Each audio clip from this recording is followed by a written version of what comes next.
আজ আমাদের সঙ্গে রয়েছেন বিএনপি চেয়ারপারসনের উপদেষ্টা অ্যাডভোকেট ফজলুর রহমান। অ্যাডভোকেট ফজলুর রহমান এই সময়ের এক খুবই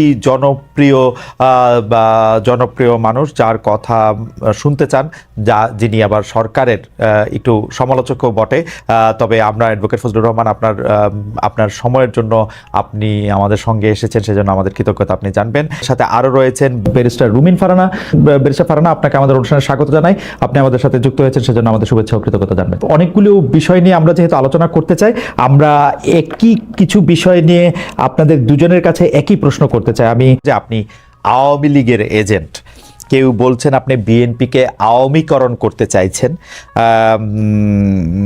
আমাদের প্রশ্ন, আপনি যেভাবে বক্তব্য রাখছেন সম্প্রতি, এই বক্তব্য কি আপনার দল আপনাকে সমর্থন করছে কিনা, বা আপনার দলের পক্ষ থেকে কেউ কোনো কিছু বলছে কিনা? অনেক সময় মনে হচ্ছে যে আপনি আওয়ামী লীগের ভয়েসে বা কণ্ঠে কথা বলছেন, বা আওয়ামী লীগের সুরে সুর মিলিয়ে কথা বলছেন। ফজলু ভাই, আপনি যদি আমাদের একটু বলতেন। আমি আওয়ামী লীগের সুরে কথা বলি, আমার দলকে আওয়ামীকরণ করার চেষ্টা করছি। এত বড় মানুষ যে আমার কথায় বিএনপি আওয়ামী লীগের আওয়ামীপন্থী হয়ে যাবে, তাহলে তো আমার মতো এত বড় মানুষ আর এই দেশে নাই। আসলে আমি যদি আমার দলের বিরুদ্ধে কথা বলতাম, তাহলে তো আমার দল তো একদিন আমাকে জিজ্ঞাসা করতো। আপনারা কি কোনো পত্রিকায় বা কোনো টকশোতে বা কোনো ইউটিউবে দেখেছেন যে আমার দল আমাকে জিজ্ঞাসা করেছে যে আপনি কেন এইরকম কথা বলেন? কারণ আমি জানি আমার এই দলটি, বিএনপি, একটা লিবারেল ডেমোক্রেটিক ফ্রন্ট বা প্ল্যাটফর্ম, পার্টিও বলে অনেকে, লিবারেল ডেমোক্রেটিক। এই দলটি গড়ে উঠেছে একজন নেতার নামে, বা একজন নেতা যার নাম শহীদ প্রেসিডেন্ট জিয়াউর রহমান। উনি দলটি প্রথমে উদ্যোগ নিয়ে গঠন করেছিলেন।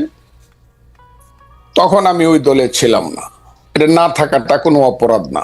আমি তখন ছাত্রলীগের প্রেসিডেন্ট ছিলাম, বা ছাত্রলীগ করতাম, বা আওয়ামী লীগ পন্থী বা বঙ্গবন্ধু, সেটা ভিন্ন ব্যাপার। কিন্তু আমি আওয়ামী লীগ ছেড়ে যখন আমি বিএনপিতে গেলাম, সবকিছু জেনে শুনেই বিএনপি আমাকে ওখানে নিয়েছে। এবং বিএনপিতে যখন 2018 সনে আমাদের নেত্রী, দেশ নেত্রী বেগম খালেদা জিয়া জেলে চলে যাবেন 8ই ফেব্রুয়ারি 2018 সন, এর 5 দিন আগে 3রা ফেব্রুয়ারি লা মেরিডিয়ানে একটা মিটিং হয়েছিল উত্তরায়। ওখানে বাংলাদেশে শুধু আমাদের নেত্রী, দেশ নেত্রী বেগম খালেদা জিয়া সবাইকে বলেছে, আমি শুধু আজকে একজনের বক্তব্য শুনবো, ফখরুল ইসলাম আলমগীর, তুমি অ্যাডভোকেট ফজলুর রহমানের নাম ঘোষণা করো। কাজে যিনি সব আমার মাথার উপরের সমস্ত স্থায়ী কমিটির নেতাকে রেখে শুধু ফজলুর রহমানের বক্তৃতা শুনতে চায়, আমার কথায় দলের ক্ষতি হবে এবং দল আমার কাছে জানতে চাবে আমি কি বলেন। না, এটা দর্শকদের কথা। আমাদের মনে হয় যে আমি ওই দর্শকদেরকে চিনি। আমি যেদিন থেকে মুক্তিযুদ্ধের পক্ষে কথা বলা শুরু করলাম, হ্যাঁ, সেদিন থেকে প্রধানত আল বদর রাজাকারের ছেলেরা এবং নাতিরা, তারা সব মিলিত ভাবে আমার বিরুদ্ধে কথা বলা শুরু। এর আগে আমি সবারই কিন্তু সবচেয়ে জনপ্রিয় ছিলাম। আচ্ছা, এই দেশে যে 5ই আগস্টের আন্দোলন হয়েছে, আমি চ্যালেঞ্জ করলাম, মাসুদ স্বীকার করে, আমার সন্তান তুল্য স্বীকার করবে জানি না, দেশের ভিতরে আমি হাসিনা সরকারের বিরুদ্ধে যা করেছি এবং বলেছি, কোনো বাপকা বেটার সেই বুকের পাটা নাই, প্রত্যেক মুহূর্তে মৃত্যু চিন্তা করে সব কথাগুলো আমি বলেছি। ঠিক আছে ফজলু ভাই, আমি শুধু 2-3টা জিনিস একটু খালি ক্লিয়ার হওয়ার জন্য। এক হচ্ছে যে আমিও আপনার সাথে একমত যে হয়তো আপনার কথাগুলি জামায়াতের এগেনস্টে গেলে জামায়াত এবং তার ছাত্র সংগঠনের লোকেরা নানা ধরনের কথা বলতে পারে। আমি শুধু 2-3টা জিনিস একটু কুইকলি জানতে চাই। 90-এর গণ আন্দোলনের পরে 3 জোটের রূপরেখাতে যখন ছিল, কোনো দলই স্বৈরাচার বা রাজাকারদের কাউকে নিবে না। বিএনপি সবার আগের থেকে গিয়ে যখন তাদেরকে নিল, বা 2001 সালে যখন তাদেরকে পতাকা দিল গাড়িতে, তখনও কি আপনি একইভাবে প্রতিবাদ করেছিলেন? আমি প্রতিবাদ করা না করার প্রশ্ন না, তখন আমি বিএনপি করতাম না। তখন আমি বাংলাদেশে কৃষক শ্রমিক জনতা লীগ নামে কাদের সিদ্দিকী সাহেবকে নিয়ে, বীরুত্তমকে নিয়ে আমি একটা নতুন দল করেছিলাম। যার নাম কৃষক শ্রমিক জনতা লীগ, এবং 2001 সনে আমি গামছা মার্কার নমিনেশন নিয়ে ইলেকশন করে আব্দুল হামিদের সাথে কন্টেস্ট করে, অনেকে বলে পাশ করছিল, গণায় আমি ফেল করছিলাম, আচ্ছা। তাদের গণায়। ওকে, আমার কথাটা বুঝেন, আমার ওইটা আপনি দেখে নেন আমার সাথে গামছা মার্কা এবং নৌকা মার্কা ভোটের ডিফারেন্স কত ছিল। যা হোক, আমি সেটা বলতে চাই না। কাজে আমার তখন প্রতিবাদ করা না করা, আমি তখন আরেকটি রাজনৈতিক দল করতাম। এখন যদি আপনি আমাকে আইসা 26 বছর পরে জিজ্ঞাসা করেন আপনি প্রতিবাদ করছিলেন কিনা, আমি তো সেদিন বিএনপি করতাম। ওকে, এটুকু আমার জানার ছিল। আপনি যখন বিএনপিতে জয়েন করেন তখন কি এই ব্যাপারগুলিকে এভাবেই দেখে আসতেছেন? তো আপনি যখন বক্তৃতা দিচ্ছেন, বেগম জিয়াও শুধু আপনাকে শুনতে চাচ্ছেন, তখনও কি আপনি এই ব্যাপারগুলিকে এইভাবেই পাশে আসছেন? কেন আমি এই প্রশ্ন করছি, আমরা কিন্তু দেখেছি যে বিএনপির বর্তমানে যিনি ভারপ্রাপ্ত চেয়ারম্যান আছেন, তিনি বঙ্গবন্ধুকে পাক বন্ধু বলেছেন একাধিকবার। তো সেইটা আপনার রাজনীতির সাথে ঠিক নাকি? বিএনপি একটি বহু মতের দল। আমি বলি বিএনপি, আমি বললাম বহুমতের প্ল্যাটফর্ম। এখানে অনেক ফুল আছে এই বাগানে, অনেক ধরনের ফুল আছে। আমি সেখানে গেছি এবং কথা বলেই গেছি। তখন তারেক রহমান সাহেব দেশে ছিলেন না। আমি যখন বিএনপিতে গেছি, দুনিয়ার কেউ বিএনপি করে না। 2006 সনের নভেম্বরের পরে আমার কথাটা খুব বুঝার চাই, কেউ বিএনপি করে না। জামাতও বিএনপি থেকে সরে গেছে। আমি যখন বিএনপিতে গেছি তখন তারা দূরে দূরে চলে গেছে, 1-11 আইসা গেছে। আমার কথাটা বুঝেন, আমি তখন কিন্তু বিএনপিতে গেছি দুঃসময়ে, এবং আমি সব কথা বলে গেছি। আমার কথাটা খুব ক্লিয়ার। আমি দেশনেত্রী বেগম খালেদা জিয়া কি বলবো কি করব আমি ক্লিয়ার বলে গেছি, আমি আপনার দল করব, আপনি আমাকে চান। দেখেন উনি কিন্তু এখনো জীবিত, কাজে উনি কথাটা লন্ডন থেকেও শুনবেন, সবাই শুনবে। আমি ওনাকে বলছি, আপনাকে আমি সাংঘাতিক পছন্দ করি, মারাত্মক ভাবে। যখন আমি ছাত্রলীগের প্রেসিডেন্ট ছিলাম তখন আপনাকে আমি ভীষণ পছন্দ করতাম, আপনার নিজস্ব চিন্তাধারার জন্য। আপনি সব মানুষকে সম্মান করেন। তবে নেত্রী, আপনি যদি আমাকে নেন, একটা কথা বলে দেয়, আমি কোনো কারণে মুক্তিযুদ্ধের আদর্শের বাইরে যাব না। মুক্তিযুদ্ধের আদর্শের বাইরে যাব না, আমার মতো করে আমি কথা বলবো। এতে যদি আপনি আমাকে নেন নিবেন, না হলে নিয়েন না। আমি সব কথা বলেই গেছি। কিন্তু আপনারা, আমার মনে হয় যে ফজলু ভাইয়ের কথা আমরা সবসময় শুনে আসতেছি, দর্শকরাও আজকে একটা পরিষ্কার হলেন। আমি ফজলু ভাই, আমি একটু প্রশ্নটা আপনাকে করে রাখি।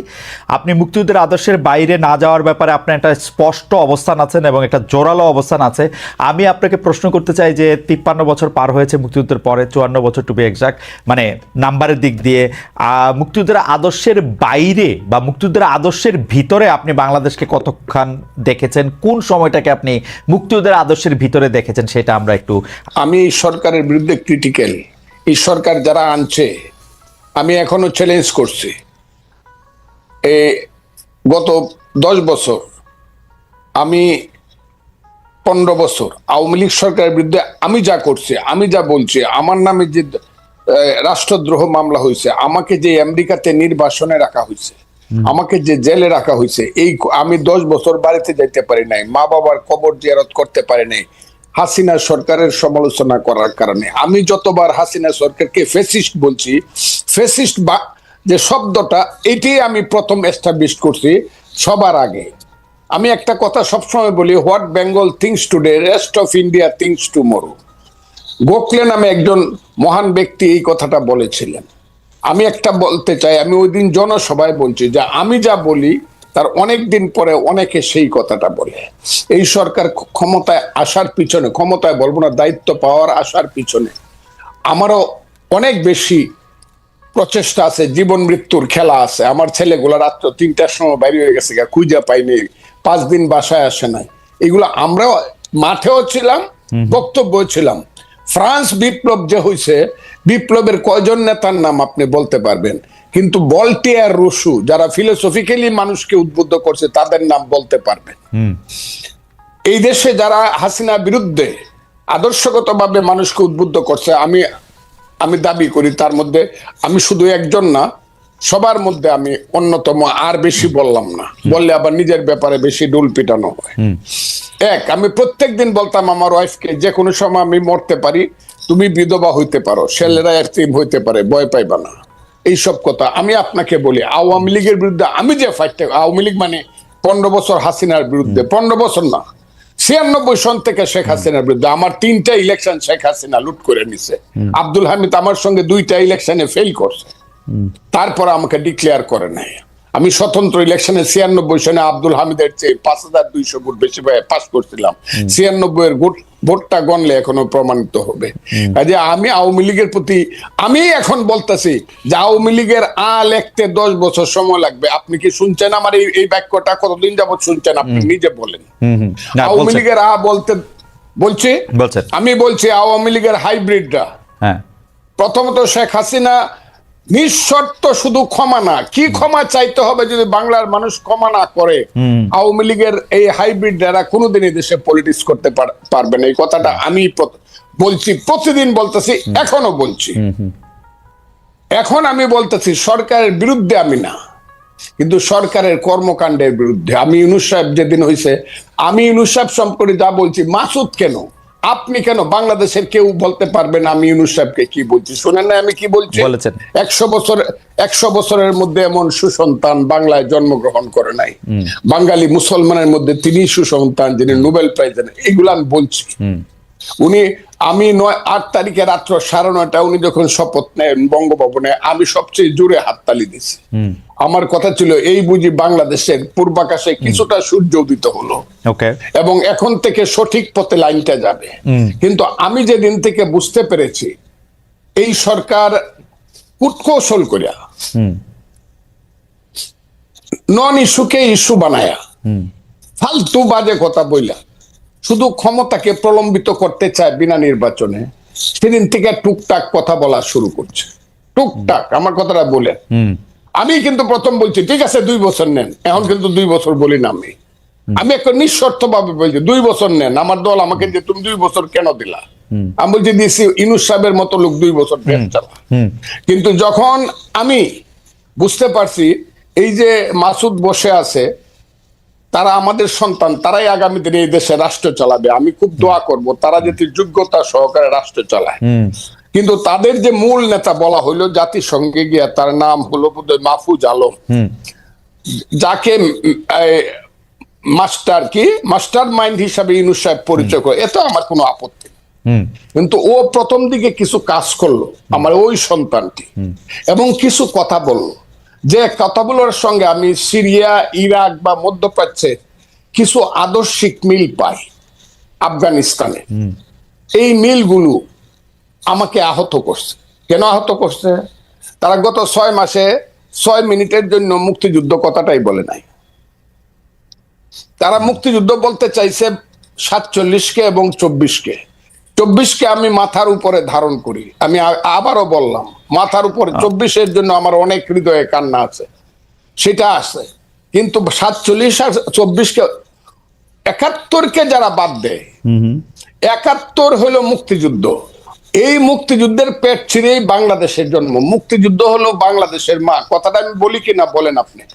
না বলেন। মুক্তিযুদ্ধ না হইলে বাংলাদেশ হইতো না। যে মুক্তিযুদ্ধের পেট ছিঁড়ে বাংলাদেশ হলো, সেই বাংলাদেশের উপদেষ্টা হয়ে একজন তার মারে স্বীকার করতেছে না। মারে যে স্বীকার করতেছে না, সে তো সুসন্তান না।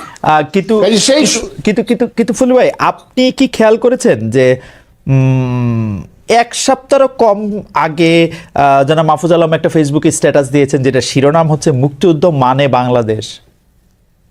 আমি শুনেছি।